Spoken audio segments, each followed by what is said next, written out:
Hey, welcome to the post-show wrap-up of the Arkansas Shrimp Tank Podcast broadcast. We just completed a great show. I'm your host, Rich Jensen, with my co-host, David Sims, and our special guest today, Shawn and Terasa Reisman of American Container Repair. Each week on the post-show wrap-up, we like to highlight some of the real top things that we were able to pull out of them. We call them shrimp cocktails and jumbo shrimp. We just completed a great show, had a lot of fun, a lot of good laughs. They have a very unique story and a very interesting business that you want to listen to the entire podcast on. Yeah. If you're catching this video on the YouTube channel, go to arkansas.shrimptankpodcast.com. Catch the entire podcast after you've finished viewing this video. I think you'll really enjoy it. So, David, I think you had the first question highlighted. Yeah, be sure to like us on there, too. There you go. There you go. I'm kind of learning all the social media stuff. Gee, you're such a millennial now. Is it going to go spiral? Exactly. We're going to go spiral. Yeah, so it's our first guest who are in the waste management industry, and they have a real interesting niche, or a couple niches in the industry. And the show was great, so you need to really listen to the whole thing. You'll learn a lot. But there are two unique facts about y'all's business, and that is no debt ever, and you've never lost a client. Talk a little bit to our viewers about that.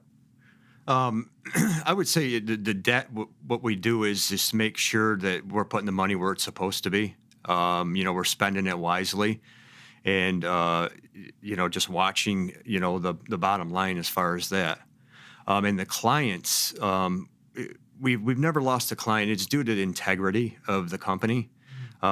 It's very important to be honest with a customer. And when you tell them you're going to do something, you're going to do it. And that's a very important part of the business. Yeah. It's not like you're about to lose the client, and so you fire them before you can say you lost them. We talked about eating a cost. If you give them a quote, you're not going to do a change order. You just ate the cost. Yeah, you kept your word. That's right. Yeah, and if our people make a mistake, that's what we'll do. We'll hold to it. Yeah. Customer satisfaction is number one. Mm-hmm. Yeah. And Teresa, you kind of shared. You both shared, but there's two unique things about working together as a husband and wife that you guys shared. That there's a lot of entrepreneurs out there where they start out as a married couple, and so tell us how it's worked for you guys. Well, we are together 24/7, and have been doing this since 2012. And I think what makes us work so well together is that in the business, he is the ideal person. He's the one that comes up with the ideas. He's the one who has the vision. And she's not calling them harebrained schemes. He has lots of visions.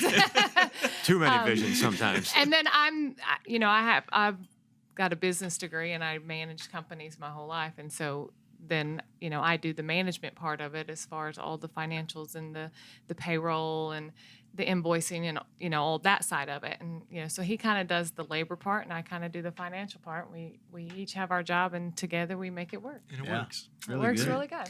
And you had two pieces of advice on the podcast for entrepreneurs. Don't make decisions too quickly, right? And there was another one, too, that you talked about. Talk about those two pieces of advice. Well, I think, if you make a decision too quickly, you can make a mistake, and so, over time, I've learned over the years, getting older, of course. Older and wiser. Older and wiser, and there's truth to that. That's true. When you make a decision, take some time to think about it. Don't just make it, say we're going to buy this piece of equipment and go out and buy it. Take some time, think about it, and make a good decision. Mm-hmm. Yeah. And then you had another one about keeping overhead low. What was that? Keeping overhead low, it's like, we mostly work out of our house a lot of the times, but we have a small office, right?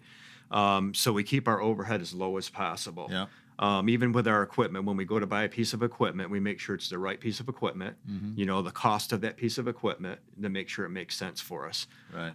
We will be putting an office up on some property that we purchased, which when we put that office up, we're going to also rent some space to some other people. Yeah. So we'll keep our overhead down by renting part of that building to somebody else. There you go. Yeah. Well, Shawn and Teresa, we want to thank you so much for coming on the show today. Thank you for it was having really, us. We really had a lot great of fun. time. It was great. For those who really have never heard of American Container Repair or want to actually find out more about utilizing your services, what's the best way for them to get a hold of you? Well, you can email us at americancontainerrepair@yahoo.com. We do not have a website right now. We've grown slow. And so, but that's the Haven't best way to really reach needed us. one. No, we have not needed one. We I'm haven't kind had of one. afraid Business if we key. do, If you can it'll get as successful as they are without a website, you've got Yeah. something going. Thank you. Yeah. We appreciate that. Well, hey, be sure to join us next week when I think we have Dr. Amy Hester on. Yes. We had to reschedule her a couple of times, so we're looking forward to that. Again, remember to go to arkansas.shrimptankpodcast.com to listen to the entire show that we just completed. And until next week, stay safe. And remember, in the business world, to become a shark, we all start out as shrimp.